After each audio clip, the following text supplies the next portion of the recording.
Hello friends, welcome to my channel. I am Sunil Bist, your teacher and friend. So friends, आज मैं लेके आया हूँ NCERT geography के चैप्टर फर्स्ट और चैप्टर सेकंड के नोट्स। ये मैंने खुद बनाए, हैंड रिटन नोट्स हैं और ये हर एग्ज़ाम में बहुत ही ज़्यादा इम्पोर्टेंट है। तो प्लीज़ वीडियो को पूरा देखिए और अगर आप वीडियो को फास्ट फॉरवर्ड करके भी देख सकते हैं। तो स्टार्ट करता हूँ। चैप्टर का नाम है रिसोर्स, संसाधन। संसाधन होते क्या हैं? हमारे आसपास वो जो भी वस्तुएं जो हमारे लाइफ को इजी बनाती है और हमारे लाइफ में डे टू डे लाइफ में यूज़ में आती है, उन सबको हम रिसोर्स कहते हैं, ठीक है। बट अगर हम जो एसएसटी की लैंग्वेज में देखें तो पर्टिकुलर कुछ रिसोर्स हैं जिनको हम जो रिसोर्स के अंदर आते हैं। संसाधन प्रत्येक वस्तु जिसका उपयोग आवश्यकताओं को पूरा करने के लिए किया जा सकता है, उसको रिसोर्स कहते हैं। एग्जाम्पल के लिए मेटल की धातुएं होती है अलग अलग तरह की, प्लास्टिक होता है, आयरन होता है, स्टील होता है, ठीक है। तो ये सारे के सारे रिसोर्स हैं, ठीक है। मेटेलिक रिसोर्स होते हैं, नॉन मेटेलिक और मेटेलिक, आगे पढ़ेंगे हम, ठीक है। तो चैप्टर का नाम ही रिसोर्स है और ह्यूमन रिसोर्स भी एक रिसोर्स है। हम भी एक रिसोर्स की तरह काम करते हैं। हमारे पास स्किल होती है, different kind of skill. For example के लिए I have a teaching skill, someone have a other skill, like doctor है, डॉक्टर के पास अलग स्किल है, टीचर के पास अलग स्किल है, और जो सॉफ्टवेयर इंजीनियर हैं उनके पास अलग स्किल है। तो रिसोर्स होता है इस तरह। तो इनको हम भी क्या है, एक रिसोर्स है, ह्यूमन भी एक रिसोर्स है। आप देखते हैं पेटेंट क्या होता है। पेटेंट है, इसका तात्पर्य किसी विचार अथवा अधिकार पर एकमात्र अधिकार से है। पेटेंट क्या होता है? जब भी कोई नई इन्वेंशन करता है ना, कोई कुछ किसी चीज़ को खोजता है, कोई साइंटिफिक इन्वेंशन करता है, या किसी ने कोई कंपनी इस्टेब्लिश करी है, तो वो उसका पेटेंट कराता है। पेटेंट उसी का ही उसका विचार है, उसका थॉट है, या उसका जो भी आविष्कार है उसका ही उस पर एकमात्र अधिकार होता है। तो अगर वो उसका पेटेंट करा लेता है तो फिर कोई दूसरा बंदा उसको यूज़ नहीं कर सकता। अगर वो यूज़ करेगा तो फिर वो इलीगल हो जाएगा।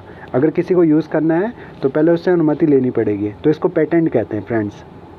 एग्जाम्पल देता हूँ मैं आपको कि जैसे मैं अभी जो है कोरोना की वायरस की अलग अलग डोजेज़ बनी है, वैक्सीन बनी है, तो उन्होंने पेटेंट कराया कंपनी ने, जिस कंपनी ने वो डोज़ बनाई है। जैसे स्पुतनिक है तो रशिया की है, ठीक है। और जैसे और कौन सी है, कोवैक्सीन है, ये इंडिया की है, इंडिया की पूरी हुई। तो इन्होंने पेटेंट करा लिया कि ताकि कोई इसका दूसरा बना ना पाए। प्रौद्योगिकी क्या होती है? इसको बोलते हैं टेक्नोलॉजी। किसी कौशल करने अथवा वस्तु बनाने में नवीनतम ज्ञान का प्रयोग प्रौद्योगिकी है, टेक्नोलॉजी है। हम जब भी कोई नई टेक्नोलॉजी यूज़ करते हैं, जब भी कोई नया स्किल यूज़ करते हैं और उसके द्वारा हम क्या करते हैं, एक न्यू इन्वेंशन करते हैं, तो उसमें टेक्नोलॉजी का यूज़ होता है। उसी को हम प्रौद्योगिकी कहते हैं। हमारी बुक का नाम है ना एनसीईआरटी की क्लास 10th में, विज्ञान और प्रौद्योगिकी, साइंस एंड टेक्नोलॉजी।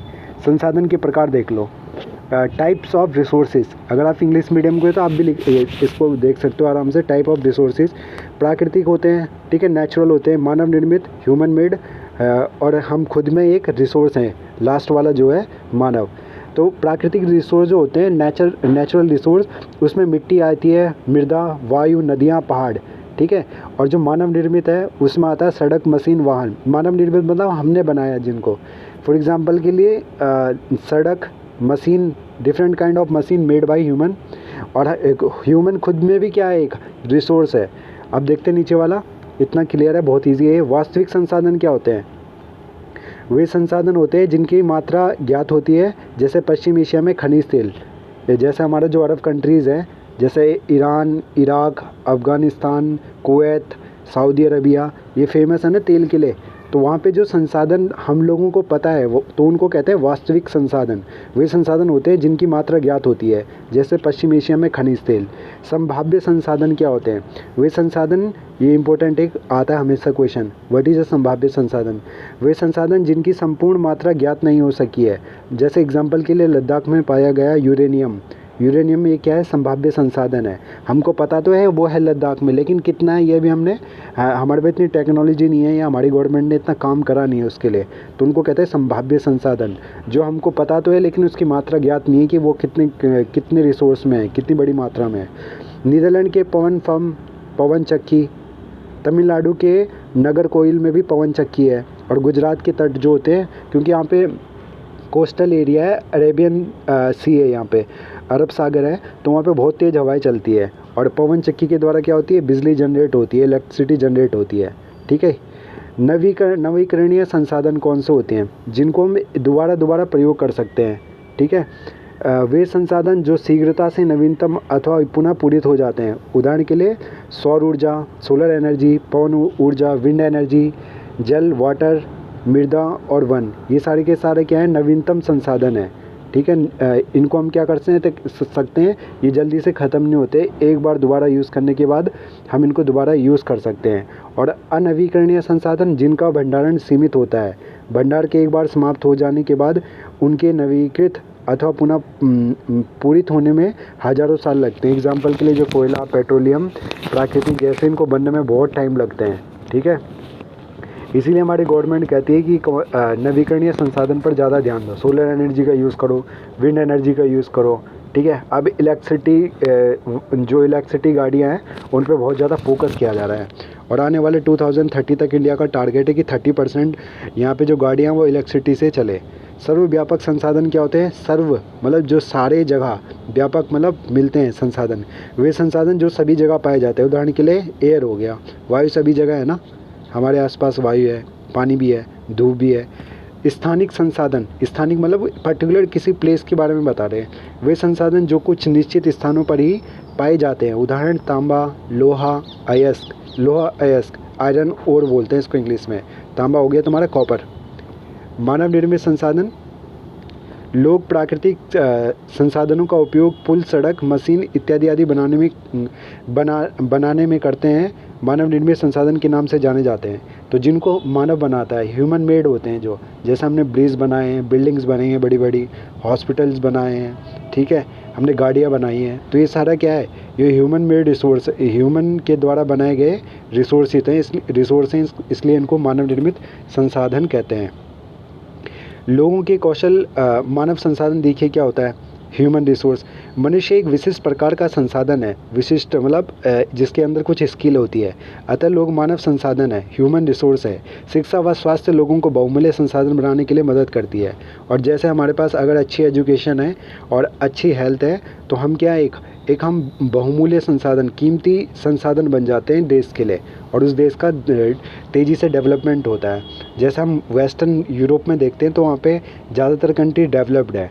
क्यों? क्योंकि वो लोग अपने एजुकेशन के ऊपर और हेल्थ के ऊपर बहुत ज़्यादा फोकस करते हैं और वहाँ के जीडीपी का बहुत बड़ा शेयर उसमें इन्वेस्ट करते हैं, जबकि हमारी गवर्नमेंट अभी इसमें बहुत कम शेयर इन्वेस्ट कर रही है। धीरे धीरे चेंज आ रहा है। लोगों के कौशल में सुधार करना मानव संसाधन विकास कहलाता है। अब देखो हमारे इंडिया में बहुत सारे लोग हैं, उनके अंदर स्किल नहीं है, इसीलिए वो अनएम्प्लॉयड कहलाते हैं, क्योंकि उनके अंदर कुछ स्किल ही नहीं है। डिग्री होल्डर तो सारे के सारे हैं, लेकिन स्किल बेस्ड एजुकेशन बहुत कम है। जबकि चाइना में जो है वहाँ पे स्किल एजुकेशन ज़्यादा से ज़्यादा फोकस की गई है स्कूली टाइम से ही। मानव संसाधन से तात्पर्य लोगों की संख्या व योग्यता मानसिक व शारीरिक से है। ठीक है। मानव संसाधन से क्या तात्पर्य है? लोगों की संख्या व योग्यता मानसिक व शारीरिक रूप से, कि मानसिक रूप से भी हम मेंटली भी फिट रहें और शारीरिक रूप से भी। ठीक है। मेंटली अगर फिट रहेंगे तभी तो हम सोच पाएंगे, तर्क कर पाएंगे, लॉजिकल थिंकिंग कर पाएंगे, क्रिटिकल थिंकिंग, और शारीरिक रूप से फिजिकली फिट रहेंगे तो हम क्या कर पाएंगे, किसी भी काम को कर पाएंगे लंबे टाइम तक। मूलतः मनुष्य की कुशलताएं ही भौतिक पदार्थों को मूल्यवान संसाधन बनाने में सहायता करती है। अगर हमारे अंदर स्किल होती है तो जितने भी रिसोर्सेज है ना, जो नेचुरल रिसोर्स हैं, हम उनको प्रीसियस बना देते हैं, कीमती बना देते हैं। ठीक है। जैसे हम माइनिंग करके, जो साइंटिस्ट होते हैं वो बड़ी बड़ी मशीनें बनाते हैं, फिर हम माइनिंग करते हैं और माइनिंग के द्वारा हम क्या करते हैं, वहाँ से आयरन ओर निकालते हैं, फिर बाद में उसको एक शेप दे देते हैं किसी भी आकार की। जैसे स्टील का यूज़ कहाँ कहाँ होता है, बर्तन बनाने में, गाड़ियों में, फैक्ट्रियों में, अलग अलग जगह। संसाधनों का सतर्कतापूर्वक उपयोग करना और उन्हें नवीकरण के लिए समय देना संसाधन संरक्षण कहलाता है। जो रिसोर्स है उनको हम ध्यानपूर्वक खर्च करें। ठीक है। ऐसे नहीं कि कुछ भी बनाए जा रहे हैं, और ऐसे नहीं कि कितनी भी माइनिंग करे जा रहे हैं। तो अगर इसको ऐसे करते हैं, हम सतर्कता से करते हैं, बिल्कुल ध्यानपूर्वक करते हैं, एक पॉलिसी के अंतर्गत करते हैं, तो क्या कहलाती है ये, संसाधन संरक्षण। ठीक है। रिसोर्स कंजर्वेशन कहलाता है ये। संसाधनों का उपयोग करने की आवश्यकता और भविष्य के लिए उनके संरक्षण में संतुलित बनाए रखना सतत पूर्वशीय विकास कहलाता है। ठीक है। सस्टेनेबल डेवलपमेंट, ये क्वेश्चन भी आता है कि सस्टेनेबल डेवलपमेंट क्या है। ऐसा डेवलपमेंट जो वर्तमान में भविष्य की पीढ़ियों की अवहेलना किए बिना हो, ठीक है, वो सतत पोषीय विकास कहलाता है सस्टेनेबल डेवलपमेंट। मतलब हम अपना विकास करें लेकिन इस गति से करें कि जो रिसोर्स हैं वो ख़त्म ना हो, वो फ्यूचर के लिए भी बने रहें। इसी को क्या कहते हैं, सस्टेनेबल डेवलपमेंट कहते हैं। और फोकस भी होता है सतत पोषीय विकास। सस्टेनेबल डेवलपमेंट संसाधनों का सावधानीपूर्वक उपयोग करना, ताकि न केवल वर्तमान पीढ़ी की अपितु भावी पीढ़ी की आवश्यकताएं पूरी होती रहे। तो फ्रेंड्स, गांधी जी ने भी ये बात कही थी कि जो रिसोर्स है, हमारे नेचर ने हमको इतने रिसोर्स दिए ना कि हमारे फुलफिलमेंट के लिए तो वो बहुत हैं, लेकिन हमारे ग्रीड को पूरा करने के लिए है नहीं वो। हमारे को नेचर ने इतने सारे रिसोर्स दिए हैं कि वो हमारी आवश्यकताओं के लिए तो पूर्ण है, लेकिन वो हमारे लालच को पूरा नहीं कर सकते। गांधी जी ने कोट दिया था ये। तो सतत पोषीय विकास बहुत इंपॉर्टेंट है, सस्टेनेबल डेवलपमेंट। चैप्टर 2 करते हैं। इसका नाम है भूमि, मृदा, जल, प्राकृतिक वनस्पति और वन्य जीव संसाधन। ठीक है, तुम्हारी लैंड हो गई, मड हो गया, वाटर हो गया, और प्राकृतिक वनस्पति और वन्य जीव संसाधन हो गया। तंजानिया, इसमें पहला एक तंजानिया देश कहाँ पे है, अफ्रीका में है। एक गरीब कंट्री है तंजानिया, सोमालिया, ठीक है। ये बहुत सारी कंट्रियाँ क्या है, गरीब कंट्रियाँ हैं। विश्व की 90% जनसंख्या भूमि क्षेत्र के 30% भाग पर ही रहती है। जितना टोटल एरिया है वर्ल्ड में, ज्योग्राफी में, भूगोल उसका, भूमि का, लैंड का, उसकी सिर्फ 30% पे ही क्या है, हम लोग रहते हैं। बाकी 70% पे क्या है, 70% पे तो विरल जनसंख्या या फिर निर्जन है। मतलब वहाँ पे या तो बहुत कम जनसंख्या है या फिर वो भूभाग में कोई नहीं रहता, निर्जन है, मतलब जनों के बिना। भूमि एक प्राकृतिक संसाधन है, ठीक है। जो लैंड है क्या, नेचुरल रिसोर्स है। सामुदायिक भूमि समुदाय के स्वामित्व में होती है। कौन सी भूमि, सामुदायिक भूमि समुदाय के स्वामित्व में होती है। इसमें चारा भूमि, फलों, नट या औषधिया बूटियों को एकत्रित करना होता है। इस भूमि को साझा संपत्ति संसाधन भी कहते हैं। कम्युनिटी लैंड, ऐसी लैंड जो सारे सोसाइटी कम्युनिटी के लिए है, ठीक है। उससे क्या करते हैं, वो अपनी चारा भूमि, अपने पशुओं को उसमें चराते हैं, फलों को लेते हैं वहाँ से, और औषधीय जड़ी बूटियों को वहाँ से कलेक्ट करते हैं। इस भूमि को साझा संपत्ति संसाधन कहते हैं, साझा संपत्ति संसाधन, ठीक है। जो इक्वली हम क्या है करते हैं, डिस्ट्रीब्यूट करते हैं आपस में। किन्नौर जिला कहाँ पे, हिमाचल प्रदेश में। और हिमाचल प्रदेश की कैपिटल कहाँ पे फ्रेंड्स, ये आपकी शिमला है। शिमला नॉर्थ इंडिया में पड़ता है हिमाचल। सेबों के लिए फेमस है और ठंडी जलवायु यहाँ की। अब देखते हैं मृदा। पृथ्वी के पृष्ठ भाग पर दानेदार कणों के आवरण की पतली परत को मृदा कहलाती है। पृष्ठ मतलब जो ऊपरी भाग है पृथ्वी का, उसमें दानेदार कण जो होते हैं उनकी अवस्था की पतली परत मृदा कहलाती है। मृदा का निर्माण चट्टानों से प्राप्त खनिजों और जैव पदार्थों तथा भूमि पर पाए जाने वाले खनिजों से होता है, ठीक है। ऐसा ध्यान रखना है आपको ये कि मृदा का निर्माण कैसे होता है, जो चट्टानें टूट फूट होती है और जो खनिज होते हैं, तरह तरह के मिनरल्स, उन सब के आपस में मिलने से होता है। मृदा परिच्छेदिका, यहाँ से क्वेश्चन आएगा। ह्यूमस व वनस्पति के साथ ऊपरी परत, ये पहली परत हो गई उसकी। दूसरी होगी बालू गाद क्ले के साथ उपमृदा, और अपक्षयित चट्टानी पदार्थ और जनक चट्टानें। अपक्षय क्या होता है, तापमान परिवर्तन, तुषार क्रिया, पौधों, प्राणियों व मनुष्य के क्रियाकलाप द्वारा अनावृत सेलों का टूटना और क्षय होना, ठीक है, अपक्षय कहलाता है। जो मिट्टी होती है क्या होती है, कैसे बनती है, जब तापमान में परिवर्तन होता है और जो खनिज पदार्थ हैं वो टूटते हैं, ठीक है। तो सेल मतलब जो सेल होते हैं और होते हैं वो टूट जाते हैं, तो उससे क्या बनता है, इस प्रक्रिया को अपक्षय कहते हैं। मृदा का निम्नीकरण मतलब उसकी जो वैल्यू कैसे घटती है, जो उसमें पोषक तत्व है। मृदा के निम्नीकरण में सहायक कारक वनोन्मूलन मतलब वनों को काट देना, अतिचारण, ज़्यादा से ग्रेजिंग, ठीक है। ग्रेजिंग होती है ना, जब ज़्यादा हम पशुओं को डाल देते हैं, चराते रहते हैं वहाँ पे जंगलों में, ये जहाँ पे जो मिट्टी होती है। रासायनिक उर्वरकों का व कीटनाशकों का अत्यधिक उपयोग, जब हम ज़्यादा से ज़्यादा क्या करते हैं, ये जो तुम्हारी HYD सीड्स हैं उनका यूज़ करते हैं, जो केमिकल सीड्स हैं, ठीक है। और उपयोग, वर्षा, दोहन, जब ज़्यादा से ज़्यादा बारिश हो जाती है। और भूसंकलन व बाढ़, जो क्या होता है, भूसंकलन क्या होता है, मिट्टी का क्या करना, उखड़ना। और बाढ़, जब बाढ़ आती है, फ्लड आता है, तो ये सारे के सारे कॉजेज़ हैं उसके लिए, ठीक है। किसके लिए रिस्पॉन्सिबल है, मृदा के निम्नीकरण के लिए।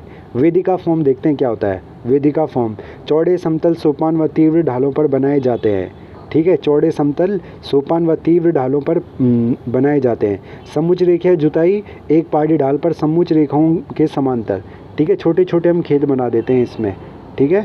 इसी को समोच्च रेखा जुताई कहते हैं। रक्षक मेखलाएं क्या होती है? पर्वतीय प्रदेशों व शुष्क प्रदेशों में पवन गति रोकने के लिए वृक्ष कतारों में लगाए जाते हैं, ठीक है। किसको रोकने के लिए? पवन गति को रोकने के लिए हम क्या करते हैं, एक ही लाइन में बहुत सारे कतार में क्या लगाते हैं, वृक्षारोपण करते हैं, प्लांटेशन करते हैं।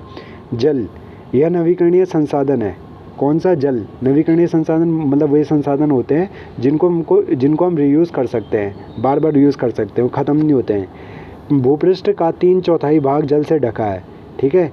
1/3 पार्ट में हमारे पूरे ज्योग्राफी के क्या है, पानी है। 5 अरब वर्ष पूर्ण जीवन आदि महासागरों से ही प्रारंभ हुआ।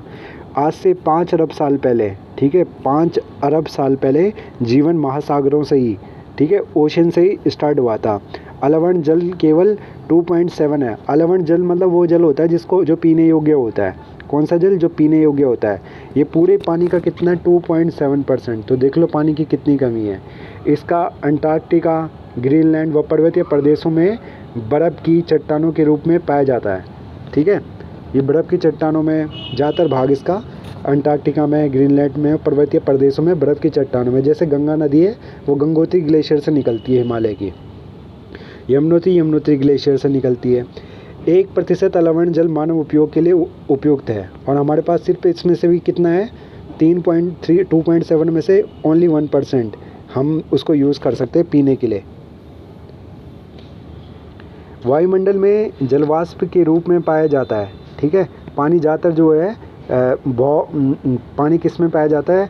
जलवाष्प के रूप में पाया जाता है, जो बारिश होकर फिर कहाँ पे आता है, हमें प्राप्त होता है। वर्ष 1975 में मानव उपयोग के लिए जल की खपत कितनी है? 3850 घन किलोमीटर प्रति वर्ष है, ठीक है।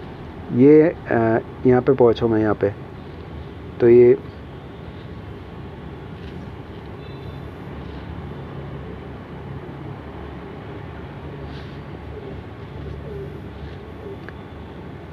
दो हजार में मानव उपयोग के लिए जल की खपत कितनी है? 600 घन किलोमीटर, घन मतलब स्क्वायर किलोमीटर पर एरिया। एक टपकता नल एक वर्ष में कितना लीटर पानी ख़त्म कर सकता है, व्यर्थ कर सकता है? 1200 लीटर, ठीक है। ये ध्यान रखना, क्वेश्चन आ सकता है कि एक टपकता नल, ठीक है, एक वर्ष में। तो देखो एक टपकता ही नल इतना सारा पानी वेस्ट कर सकता है, तो हमें ध्यान रखना चाहिए कि कहीं भी पानी गिर ना रहा। अगर कहीं गिर रहा है तो उस टैप को बंद कर देना चाहिए। नाइट्रेट धातुएं व पीड़कनाशी जल को प्रदूषित करती है, जो हम अपने खेतों में डालते हैं फसल को बढ़ाने के लिए, जो वो डालते हैं क्या, केमिकल्स। रिसाव व वाष्पीकरण से होने वाली जल क्षति को रोकने के लिए क्षेत्र की स्प्रिंकलरों से सिंचाई करना अधिक प्रभावी है। आजकल ये स्प्रिंकलरों का यूज़ होता है। स्प्रिंकलर क्या होते हैं कि एक पाइप की परत होती है खेत में और उसमें छोटे छोटे छेद होते हैं, तो उससे पानी हल्का हल्का सारी ज़मीन पे गिर रहा होता है, पानी में खेत में जा रहा होता है, मोटा पानी नहीं जा रहा होता, उससे छोटे छोटे छेद होते हैं उससे, तो इसको स्प्रिंकलर कहते हैं। जैसा आपका जो लद्दाख है ना, वहाँ पर इसका यूज़ होता है। वाष्पीकरण की अधिक दर वाले शुष्क प्रदेशों में वाष्पीकरण की अधिक दर वाले शुष्क प्रदेशों में सिंचाई की जाती है इसी के द्वारा, ठीक है। और जो स्प्रिंकलर होते हैं इसका कहाँ पे, जो रेगिस्तानी इलाके हैं वहाँ पे बहुत ज़्यादा, जहाँ पे पानी की कमी वहाँ पे बहुत ज़्यादा यूज़ होता है इसका। राजस्थान में हो रहा है, इजराइल में इसी का यूज़ होता है। इजराइल में रेशम कीटों से प्राप्त किया जाता है, जो रेशम होता है, ठीक है। भारत के पूर्वी व उत्तर पूर्वी आर्द्र प्रदेशों में बांस प्रचुर मात्रा में पैदा किया जाता है, जो नॉर्थ ईस्ट एरिया है। 7 सिस्टर है ना हमारे यहाँ पे, कौन कौन सी है? अरुणाचल प्रदेश, मणिपुर, मेघालय, त्रिपुरा, मिजोरम, नागालैंड, और कौन सी रह गई तुम्हारी? सिक्किम अलग है, सिक्किम 8वां है, ठीक है। तो ये सारी की सारी क्या है और एक असम है। ये 7 सिस्टर के नाम से पहचानी जाती है सिक्किम को छोड़ के। ध्यान रखना आपको कौन कौन सी है, 7 सीक्वेंस वाइज आपको याद करनी है। प्राकृतिक वनस्पति व वन्य जीवन स्थल जल वायुमंडल के बीच जुड़े एक संग्रह क्षेत्र में ही पाए जाते हैं, जिसे हम जैव मंडल कहते हैं, बायोस्फीयर, ठीक है। बायोस्फीयर कहते हैं जैव मंडल किसको? जहाँ पे प्राकृतिक वनस्पति पाई जाती है स्थल जल वायुमंडल के बीच। जीव जातियाँ जीवित रहने के लिए एक दूसरे से परस्पर निर्भर व संबंधित रहती है। जितने भी हम आपस में जुड़े हुए हैं ना, चाहे वो तितलियाँ हैं, पेड़ पौधे हैं, ये कोई जानवर हैं, ये इंसान हैं, हम सारे के सारे एक इकोसिस्टम के अंतर्गत आते हैं। अगर ये इकोसिस्टम बैलेंस बिगड़ गया इसका, तो फिर हमारी पृथ्वी पर क्या होगा, तरह तरह की आपदाएं आएंगी, यहाँ पे लाइफ बचेगी नहीं। इसलिए ये क्या है, बायोस्फीयर है, जैव मंडल है, एक ऐसा मंडल जिसमें सभी प्रकार के जीव जंतु हैं। तो इसलिए ध्यान रखना है हमें अपने इसको, इसीलिए हमारी गवर्नमेंट क्या करती है, कंजर्वेशन करती है। बड़े बड़े इन्होंने फॉरेस्ट कंजर्वेशन के लिए रखे हैं, जैसे टाइगर रिजर्व हो गए, ठीक है, वन्य जीव अभयारण्य जिनको बोलते हैं, नेशनल पार्क हो गए। अगर ये भी नहीं खोलेंगे तो वहाँ पे भी बड़े बड़ी बिल्डिंग बन जाएंगे, कंक्रीट के पूरा शहर बन जाएंगे। जीव जातियाँ जीवित रहने के लिए एक दूसरे से निर्भर हैं, हम डिपेंड है एक दूसरे पर, इंटरलिंक है हम एक दूसरे के साथ। भारतीय उपमहाद्वीप में जिन पशुओं का उपचार डिक्लोफिनेक, एस्प्रिन व इब्रुफ्रोफेन जैसे पीड़कनाशी में किया जाता है, उनके अपमार्जन उपरांत गिद्ध किडनी खराब होने से मर जाते हैं। तो क्वेश्चन आता है कि गिद्ध की किडनी खराब होने के क्या कारण है, तो ये कौन से केमिकल है, डिस्क्लोफिनेक, एस्प्रिन व इब्रुफ्रोफेन। ये कीड़कनाशी है जिनको हम किस में डालते हैं, पीड़कनाशी, जिसको हम अपने जल के द्वारा किस में मिलाते हैं, पीड़कनाशी जो होते हैं। हम एक तो जो हम खेती करते हैं उस टाइम पे डालते हैं इसको, ठीक है, केमिकल्स के रूप में। और दूसरा, हम अपने जानवरों को भी कई बार इस तरह के इंजेक्शन लगाते हैं कि जिनको बाद में जब वो मर जाते हैं, इंजेक्शन तो उनकी बीमारी को दूर करने के लिए लगाते हैं, लेकिन जब वो बाद में मर जाते हैं तो उनको खाकर गिद्ध मर जाते हैं, उनको भी यही चीज़ें दी जाती है, ठीक है। तो यही 2 चैप्टर इंपॉर्टेंट थे और इसमें बहुत इंपॉर्टेंट क्वेश्चन आए हैं, कुछ उनको ध्यान रखना है, DSSB में पूछे जा सकते हैं ये क्वेश्चन। तो थैंक यू फ्रेंड्स, अगर अच्छा लगे तो कमेंट करें, लाइक करें एंड शेयर करें। Thank you so much, keep study.